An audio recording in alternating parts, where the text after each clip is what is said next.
존경하고 사랑하는 우리 구독자 여러분 반갑습니다. 여러분의 천만 라디오 천혜자입니다. 또 이른 토요일 새벽 방송, 아침 방송을 맞이하면서 또 여러분들께 이제 떠들게 될 수 있어서 영광으로 생각하고 한번 또 신나게 한번 외쳐보도록 할게요. 편하게 들어주시고 같이 한번 또 하루를 시작합시다. 토요일이라서 6시 되면 좀 힘들 거야. 지금쯤 거의 막 꿈속에서 헤매는 분도 있고 이불 속에서 나오지 않는 분도 있는데 천천히 나오셔도 됩니다. 그냥 틀어놓으세요. 그냥 휴대폰, 그냥 스마트폰 같은 거 그냥 스피커폰으로 틀어놓고 들으시면 돼. 들으시면 되고 삼성의 이야기는 천회장 새벽 방송 들으면은 모든 게 다 클리어 됩니다.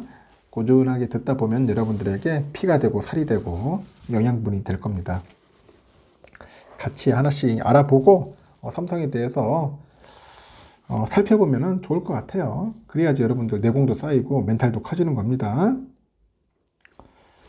요즘 보면은 그 사람들 참 많이 만나요. 많이 만나고 어울리고 술도 마시고 이렇게 하는데 좋은 시간을 갖는데 이게 사람 때문에 또 아파하는 사람도 많아. 참 사람은 사람끼리 어울리지만은 이 사람 때문에 또 아파하더라. 관련된 이야기를 한번 여러분들께 잠시 들려드릴게요. 저는 그렇게 말하고 싶어. 사람 때문에 아파하지 말라고 이야기를 하고 싶습니다. 이 모두의 마음을 얻기 위해서 내 마음 도려낼 것도 애쓸 필요도 없다는 거죠. 몇 사람은 흘러보내고 또 몇 사람은 주워 담으면서 그렇게 사는 것이 인생이 아닐까 생각을 해봐요. 곳곳에 숨어있는 그런 인간 괴물이 있어. 인간 괴물. 씩씩하게 무시해주고 나를 아껴주는 사람들한테는 그 사랑을 돌려주며 사는 것만도 충분히 바쁜 인생이 아닐까 생각이 드네요. 결국에는 모두 지나갑니다. 모두 지나가. 어떤 기쁨은 내 생각보다 빨리 떠났고 어떤 슬픔은 더 오랫동안 이렇게 머물러 있지만은 기쁨도 슬픔도 결국에는 모두 지나가더라는 거죠. 그리고 이제는 알겠다는 겁니다. 그렇게 모든 것들은 잠시 머물렀다 떠나는 손님들일 뿐이다. 그런 생각이 들어요. 저도 이렇게 유튜브 방송 하면서 진짜 수많은 사람들, 수많은 구독자, 수많은 투자자들이 많이 스쳐 지나갔지 않습니까? 그러다 보니까 그런 분들은 결국 좀 그런 생각이 들더라고요. 같이 간다는 게 참 쉽지가 않구나 하는 생각이 듭니다. 매일 저녁이면은 내 인생은 다시 태어난 것처럼 환한 등을 내걸 수 있으리라는 것을 여러분들도 느끼나요? 하여튼 죽을 만큼 사랑했던 사람도 모른 채 지나가게 될 날이 오는 거고 한때는 뭐 비밀을 공유하던 친구가 전화 한 통 없을 만큼 멀어지는 날이 오기도 합니다. 한때는 뭐 죽이고 싶을 만큼 그렇게 미웠던 사람과 웃으면 다시 만나듯이 시간이 지나면 이것 또한 아무것도 아니다라는 거예요. 변해버린 사람 탓하지 말고 떠나버린 사람을 붙잡지 말고 그냥 그렇게 봄날이 가고 여름이 오듯 의도적으로 멀리하지 않아도 스치고 떠날 사람은 자연히 멀어지게 됩니다. 아둥바둥 매달리지 않아도 내 옆에 남을 사람은 무슨 일이 있어도 알아서 내 옆에 남아주더라 그런 거예요. 그래서 지금까지 남아있는 분들이 참 찐팬들인 거예요. 아직까지 안 도망가고 천혜장 옆에서 남아가지고 열심히 댓글도 달아주시고 응원도 하고 같이 으쌰으쌰 하는 사람들이 진정한 저의 친구가 아닐까 생각이 듭니다. 나를 존중하고 사랑해주고 아껴주지 않는 사람에게 내 시간 내 마음이 다 쏟고 상처받으면서 다시 오지 않을 그 꽃같은 시간을 힘들게 보낼 필요는 없다는 거예요. 나보다 못난 사람을 짓밟고 올라서려 하지 말고 나보다 잘난 사람을 시기하면서 질투하지도 말고 그냥 있는 그대로의 나를 사랑하면서 살았으면 좋겠습니다. 알겠죠? 일단 삼성에 대해서도 한번 이야기 떠들어 보도록 하겠습니다. 최근에 그 방한한 그 팻 겔싱어 인텔 CEO가 삼성전자의 주요 경영진을 만나가지고 사업 협력을 논의했어요. 논의했고 16일 보니까 그 겔싱어 CEO가 최근에 경기 수원 본사에서 김우준 삼성전자 DX 부분의 그 네트워크 사업부장이에요. 사장이죠. 이 사장을 만나가지고 통신 분야 협력을 논의했어요. 통신 협력 논의했고요. 삼성은 이날 그 SNS 채널에 차세대 솔루션을 함께 시장에 선보인 삼성전자와 인텔이 5G 통신의 그 발전을 지속해서 촉진할 방법에 대해서 논의했다. 뭐 그런 이야기를 언급을 하네요. 겔싱어 CEO는 지난 9일에 고객사와의 미팅을 위해서 한국을 찾았고요. 겔싱어 그 CEO의 그 방한은 지난 5월에 이어서 올해만 두 번째입니다. 지난 5월 방한 때는 이재용 회장하고 서울 삼성 서초 사옥에서 만나가지고 차세대 메모리하고 팹립스 시스템 반도체, 이 파운드리 등 다양한 분야를 논의를 했어요. 김우준 사장은 지난 5일이죠. 2023년 정기 사장단 인사에서 승진을 해가지고 신임 네트워크 사업부 사장을 맡았습니다. 이재용 회장과 노태문 그 사업부장과 같은 1968년생이야. 1968년생들. 삼성전자 사장단 중 가장 젊다 합니다. 이번 인수에서 네트워크 사업의 성장에 실질적으로 기여한 공로로 이제 사장으로 승진을 했네요. 이번 방안에서 겔싱어 CEO는 김신임 사장 이외에도 경기현 사장 그리고 만난 것 같아요. 당시 만남에서 인텔의 신형 CPU에 탑재될 삼성의 그 메모리 반도체 DDR5 관련 논의가 이뤄진 것 같습니다. 또 다양한 반도체 위탁 생산 관련 협력안도 오갔을 것으로 업계는 현재 보고 있습니다. 우리 겔싱 아저씨가 왔다.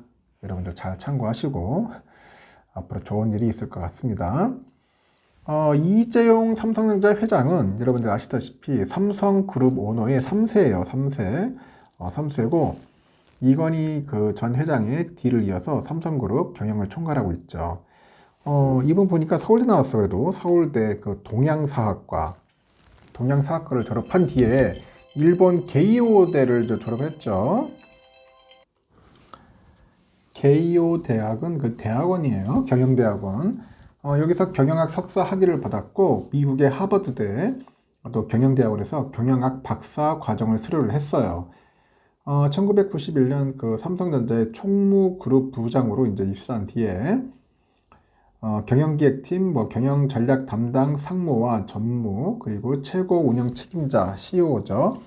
CEO 겸 이 부사장과 사장을 거쳐서 이제 부회장에 올랍니다. 부회장에 올랐고 2022년 삼성전자의 그 창립 기념일 지난해 11월 1일 날 회장에 취임을 합니다. 의사 결정의 합리성 그리고 실용성을 이제 중시하는 아주 소탈한 성격의 소유자다. 그렇게 알려져 있는 거예요. 이 회장은 그동안의 글로벌 네트워크를 활용하면서 많은 사업적 성과를 거둔 바 있습니다. 장기간 해외 출장 경험을 기반으로 해가지고 이제 글로벌 거래처를 구축했다는 그런 평가인데 이 상무 시절부터 해외 주요 거래처를 만나고 인맥도 유지하면서 뭔가 탄탄한 글로벌 네트워크를 만들어 왔어요. 지난 11월에 회장 취임 후에도 이제 글로벌 광폭 행보를 이어가는 것 같은데 여기 보니까 무함마드 빈 살만이죠.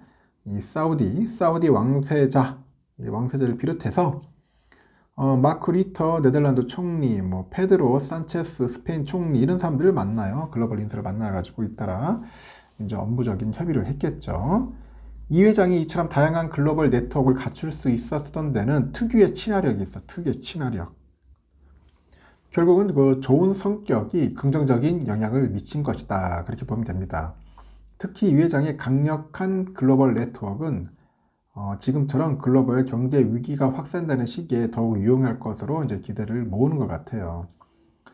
이 회장은 그 시스템 반도체, 그 자동차 전장 부품, 로봇 등 신사업의 성과를 통해서 삼성의 새 성장 동력을 마련하는 데 관심을 쏟고 있습니다.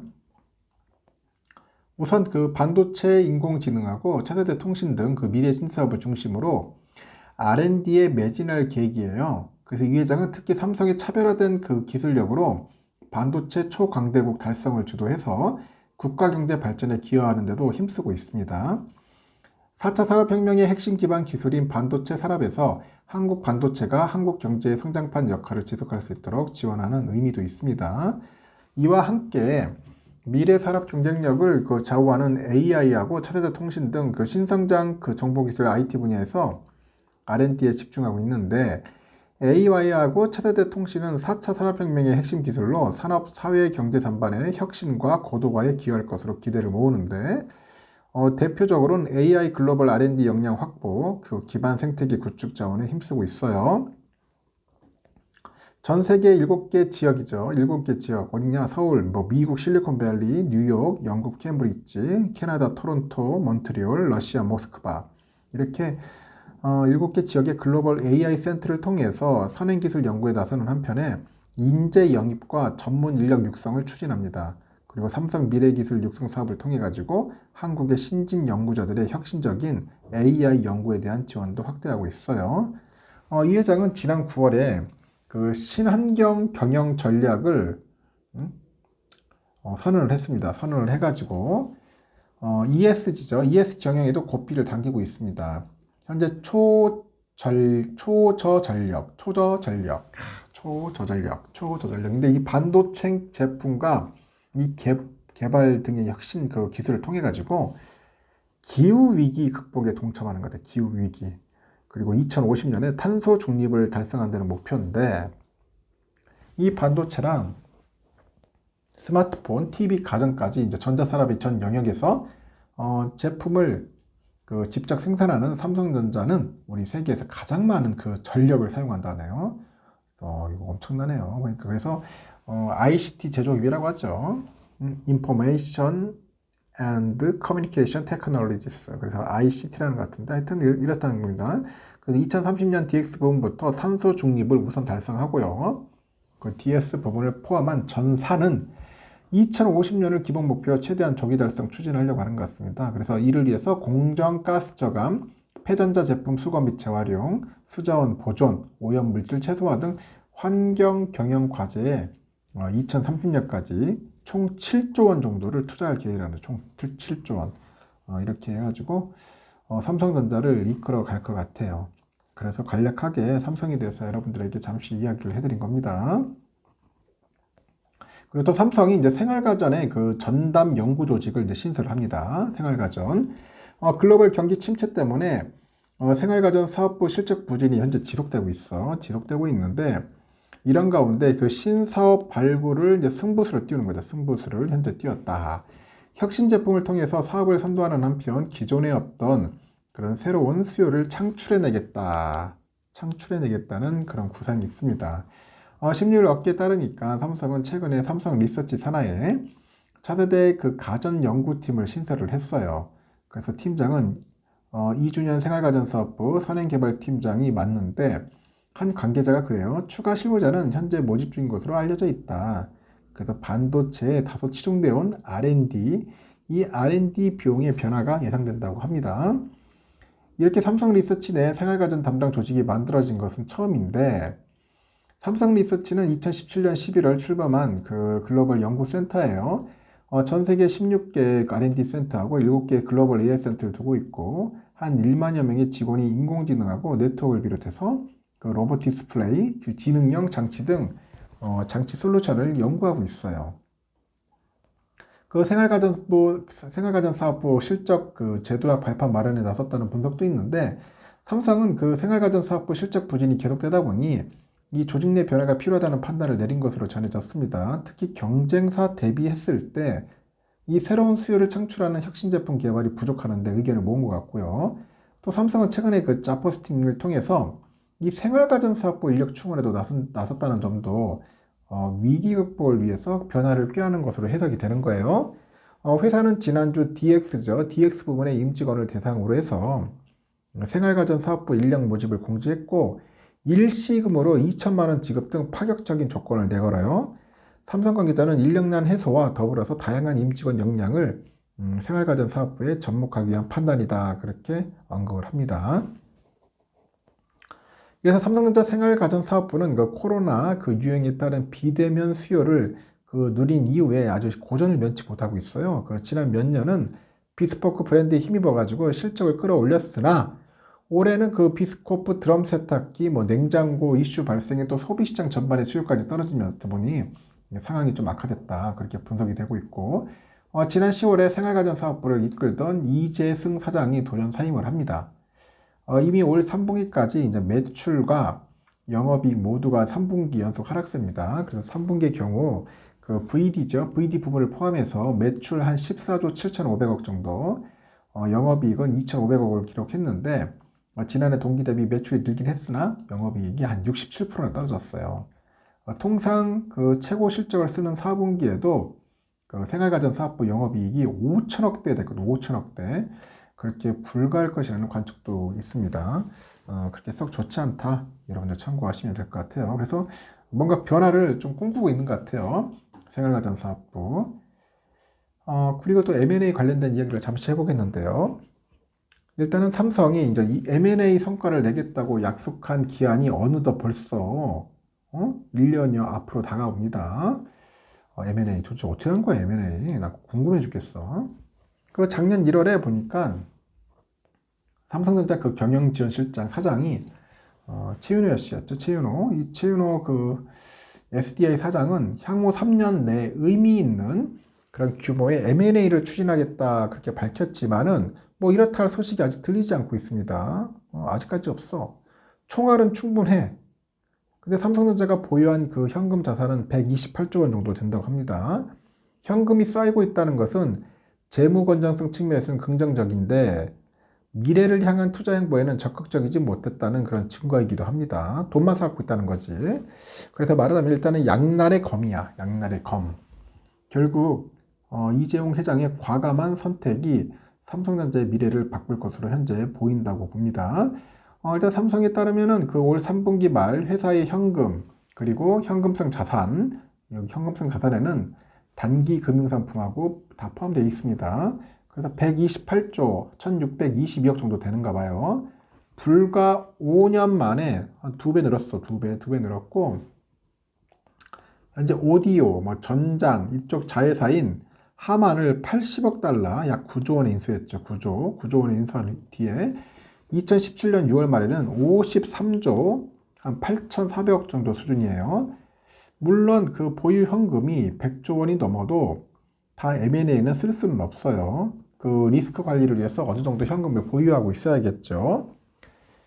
여기에 이제 삼성전자 그 전체 종속기업의 90%가 해외 자회사라서 당장 가용할 수 있는 현금 규모만 추리면은 약 수십조 원대로 떨어진다고 하네요. 또 자금을 끌어올 수는 있는데 해당 국가의 그 외환관리 정책 등의 변수가 있습니다. 그 예를 들어서 중국 등 그 외환 통제가 강한 나라에서는 현금 자산을 대거 끌어오는 게 어려울 수도 있다.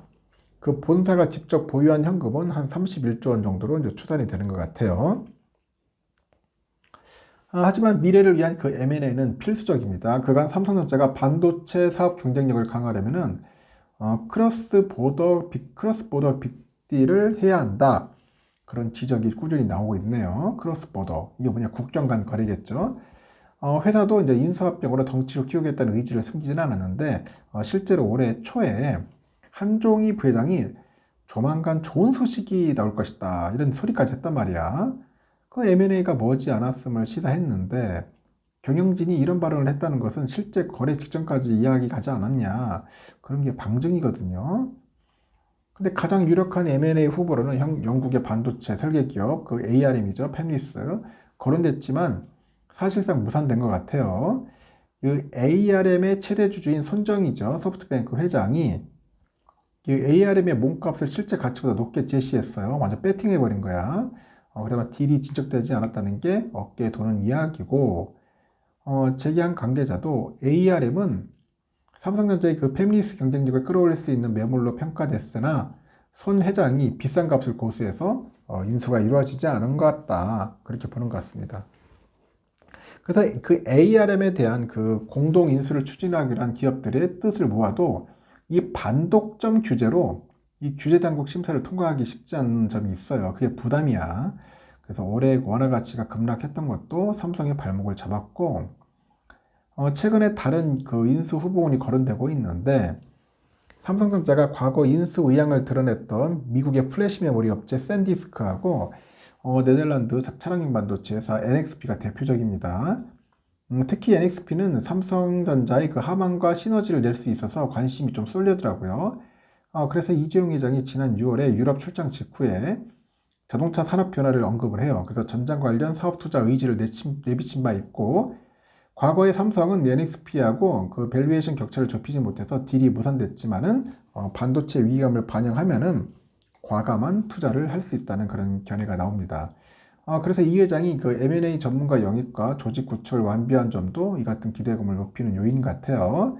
이 회장은 올해 글로벌 투자은행 그 메릴린치 M&A 담당 임원을 연달아서 영입을 했는데, 지난 6일 정기인사에서 M&A 로드맵 수립을 주도해온 DX 부문의 사업 지원 TF 이 다니엘 그 아라우조 상무를 이제 승진시켰어요. 문제는 그 반도체 기업의 몸값이 치솟고 있다는 거지. 현재 그 NXP의 인수가가 60조 원 정도 되는 것 같습니다. 그래서 매입 대금을 마련하기에는 자금 융통에 부담이 있다는 그런 이야기도 있어요. 그래서 퀄컴이 2016년 NXP 인수를 시도할 당시에 제시한 금액이 54조 원가량이었는데, 이 반도체 공급망 유지 전략이 우선과제로 떠오른 상황에서 이재용 회장이 이제 승부수를 들 수도 있다. 이렇게 조심스럽게 언급을 하는 것 같습니다. 일단 사법 리스크 부담을 일부 벗어난 이재용 회장의 결단이 이제 주위에 보이겠죠. 아직까지는 뭐 뚜렷한 그런 거 없어요. 지금 정보는 없는 것 같고, 지금 살펴보고는 있겠죠. 한번 기다려 봅시다. 삼성의 이야기는 여기까지 하겠습니다, 여러분. 토요일 아침인데 새벽인데, 지금쯤 이제 기상하시는 분도 있을 거예요. 편안하게 들어주시고, 여러분, 나중에 꼭 출석 댓글 부탁드리겠습니다. 좋은 하루 보내십시오.